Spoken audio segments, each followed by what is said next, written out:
Mata adalah panglima hati. Segala yang kita kerjakan adalah wujud misteri yang bergejolak dalam hati. Baik, buruk, kejam, pilu, sampai kisah ironis, semua akan kita kuak di sini, menembus mata batin. Di program ini kami akan menghadirkan orang-orang yang pernah ataupun masih melakukan tindakan di luar batas kewajaran. Dan malam hari ini, bintang tamu yang sudah ada di samping saya adalah Regina Adrian. Selamat malam Mbak Regina. Selamat malam Mas Bayu. Apa kabar? Alhamdulillah baik. Senang sekali bisa ketemu lagi di Menembus Mata Batin. Senang banget bisa kembali lagi berpartisipasi di acara Mata Batin. Iya, Mbak Regina punya pengalaman mistis lagi nggak belakangan ini? Aduh, ternyata memang jiwanya nggak pernah jauh-jauh dari mistis. Gimana? Kejadian apa? Jadi kemarin kebetulan itu aku datang ke rumah saudaraku di daerah Lampung tepatnya. Jadi memang kemarin itu tempatnya dekat jalan raya gitu kan, ramai dan nggak mungkin, biasanya kan kalau yang kayak gitu yang serem gitu kan, gelap di belakang gitu dan agak lembab gitu kan, dan ini kayaknya kan nggak mungkin banget. Tapi pas satu kali itu saya sore-sore itu, karena saya datang kan agak sore, capek dan keringetan kan, aku mandi aku bilang. Tapi memang agak gelap gitu, aku bilang aku minta temenin, ada saudaraku yang perempuan, aku bilang temenin dong mandi di belakang gitu kan. Pintunya jangan tutup, aku bilang, karena kan cewek sama cewek, aku bilang gitu. Ya udah nggak ada siapa-siapa, ya udah oke lah, dia bilang gitu.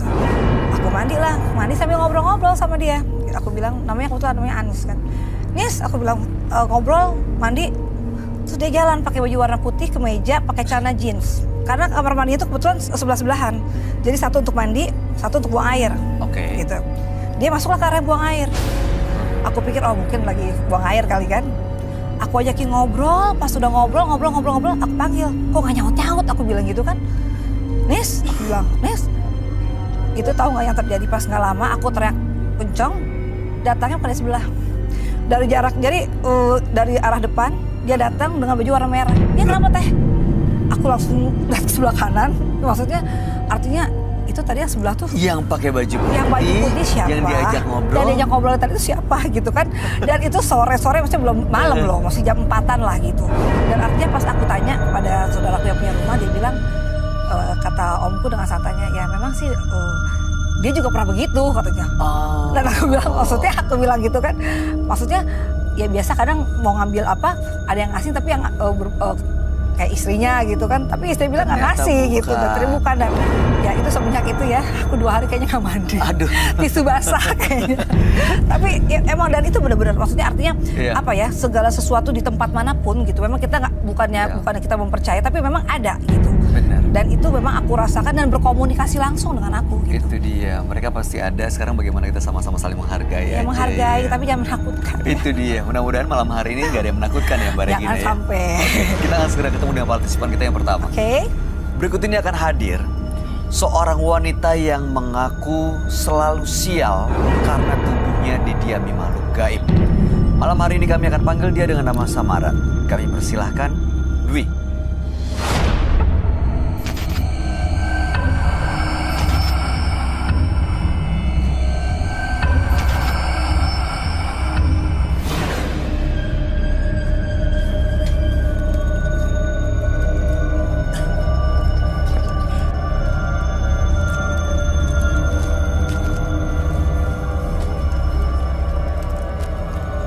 Selamat malam Mbak Dwi.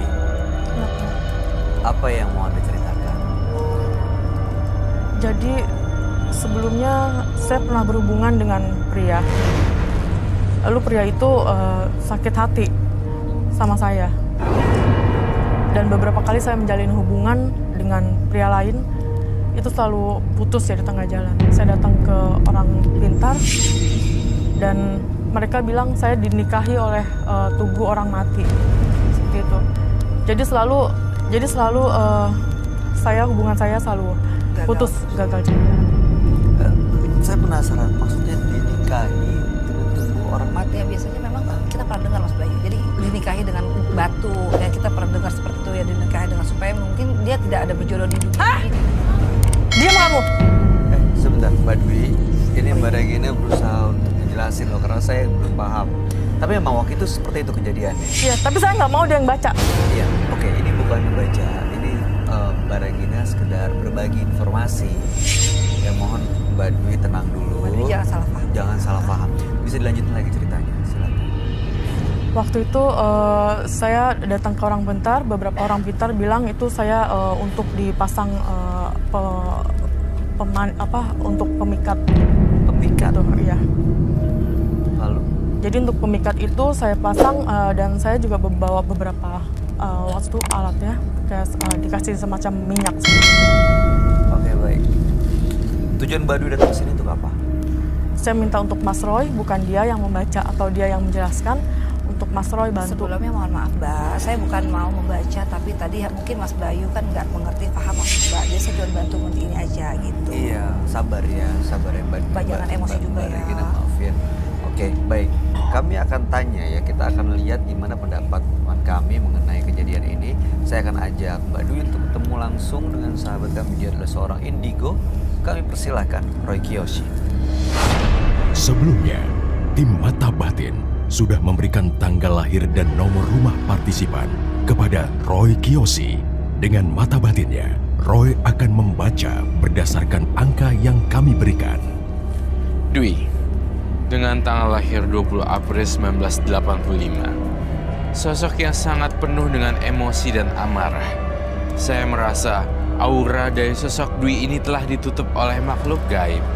Adanya sebuah rasa sakit hati dari orang lain dan mengakibatkan sosok Dwi menjadi selalu curigaan terhadap orang dan mengalami kesialan. Dwi itu identik sekali dengan sosok genderuwo dan banyak bulunya.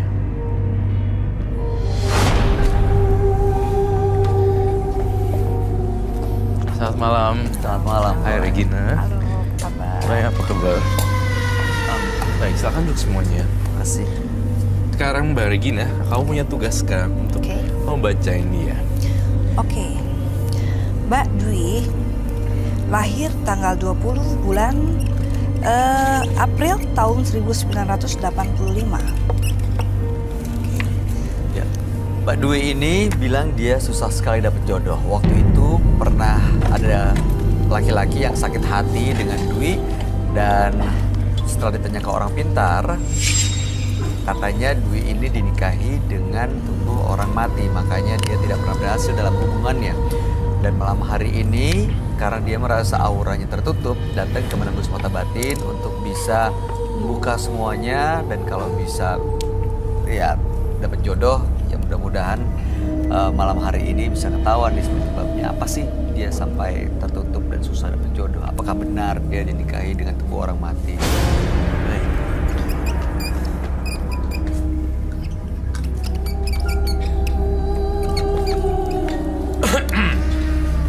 Kamu melihatnya gimana, Roy? Untuk Mbak Dwi adalah sosok orang yang sering dikecewakan laki-laki dan sering banget mengalami patah hati dan hampir bisa dihitung dengan jari.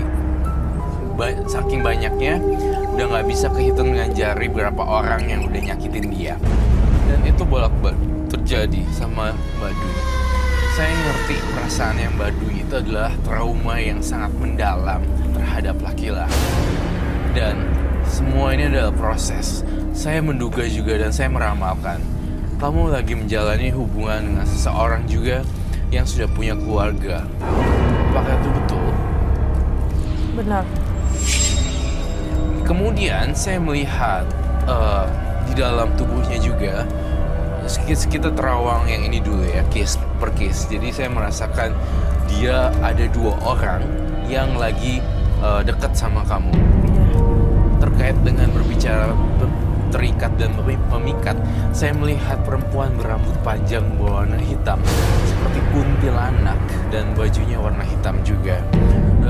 Mbak Dwi di sini tuh punya sisi magis. Di dalam tubuhnya dia tuh punya semacam susuk, betul? Ya. Harusnya pasang susuk mengikat laki-laki, dapatnya bisa langgeng gitu. Tapi ini malah kebalik, pasang malah jadi berantakan semuanya. Alih-alih pengen kehidupan cinta bak layaknya Cinderella, tapi malah jadinya kayak begini. Udah banyak tangisan air mata kamu sebenarnya. Dan kamu tahu nggak? Saya punya perasaan dan bukan firasat tapi feeling ya.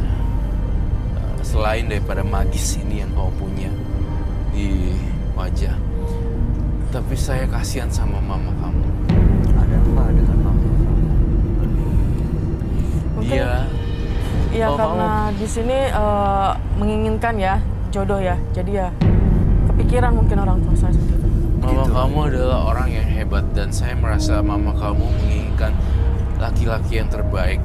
Dia udah bernangis darah banget. Hati sudah terluka sekali karena dia benar-benar sayang sama kamu. Dan kalau kamu mau nangis aja kali, nggak usah ditahan. Dan menurut saya hal-hal magis pun saya juga ngerasa semua udah terbongkar. Dan saya mau gambar sosok kuntilanak di sini. Kamu lihat kuntilanak ini emang ikut karena susuk yang dia pakai ya, Ron? Iya. Dari pemikatnya dia. Iya. Tapi nggak berhasil sebenarnya ya. Tidak berhasil sebenarnya, tapi malah berantakan, malah sedih. Itu loh, ngerti nggak, Bay? Kayak Jadi terus-terusan disakiti, dan terus-terusan. dikecewain. Kamu kebayang nggak perasaan seorang ibu yang melihat anaknya kayak begini? Pasti luka sih. Sedih pasti. Pasti sedih dan prihatin banget. Kamu mau nangis? Orang tua saya pasti sedih banget. Kamu tahu kamu? Makanya saya datang ke sini untuk diminta bantu Mas Roy untuk bisa ngilangin aura negatif. Dan saya juga bawa alat pemikat itu, minyak-minyaknya itu mohon gimana ya untuk dihilangkan Paling tidak untuk tidak dari mengganggu. magicnya itu. Iya. Tapi itu Mbak Dwi, ibunya, orang tua tahu kalau Mbak Dwi menggunakan pemikat-pemikat itu. Itu dia nggak tahu. Nah, terus waktu Mbak Dwi dapat kabar katanya dinikahi dengan tubuh orang mati, itu gimana ceritanya? Nggak ada yang tahu, cuma Mbak Dwi doang. Nggak ada yang tahu. Mas Roy, kenapa ya? Itu kayaknya dia udah ini. Ada Ada yang datang, nempel ya. nempel. Bentar ya. Kayaknya mungkin yang digambar ini. Karena saya berkali-kali ya, bengong saya selalu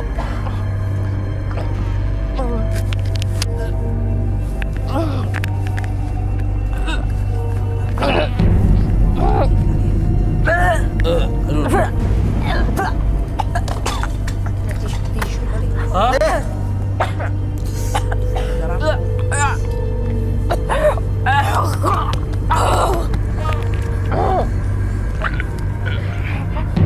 Pertama dong. Minuman. Minuman. Muntahin.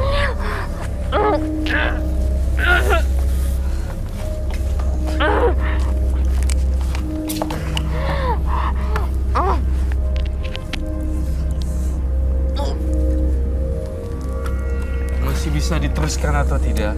Bagaimana kondisi badan kamu? Matanya merah loh. Itu kayaknya kayak ada darah Pak. Terus apa? Lipstick ya?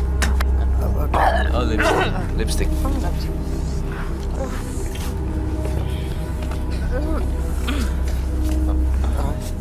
Ini Kayaknya jangan pakai itu deh, Mas Bayu. Takutnya kenapa pakai terus mungkin. oke, ini maksud saya Itu ini apa ya? itu kayak rambut ya. Itu kayak Rambut.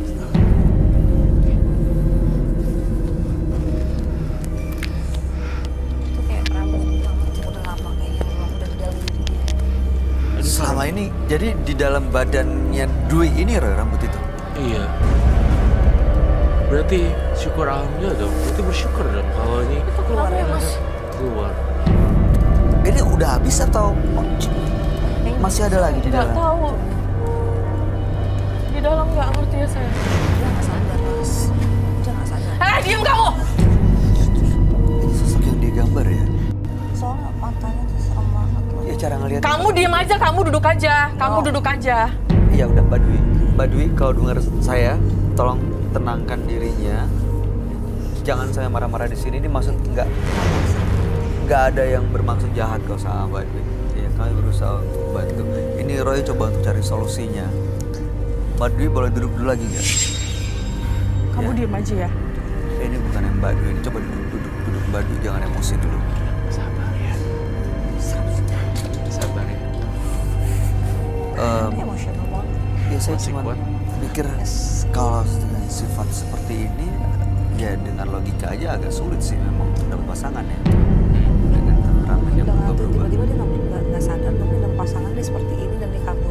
Iya bisa jadi. Pas kamu dikatain apa perasaan kamu? Kalau aku melihat itu bukan dia ngomong gitu. Yes. Kayak Aku kaget sih.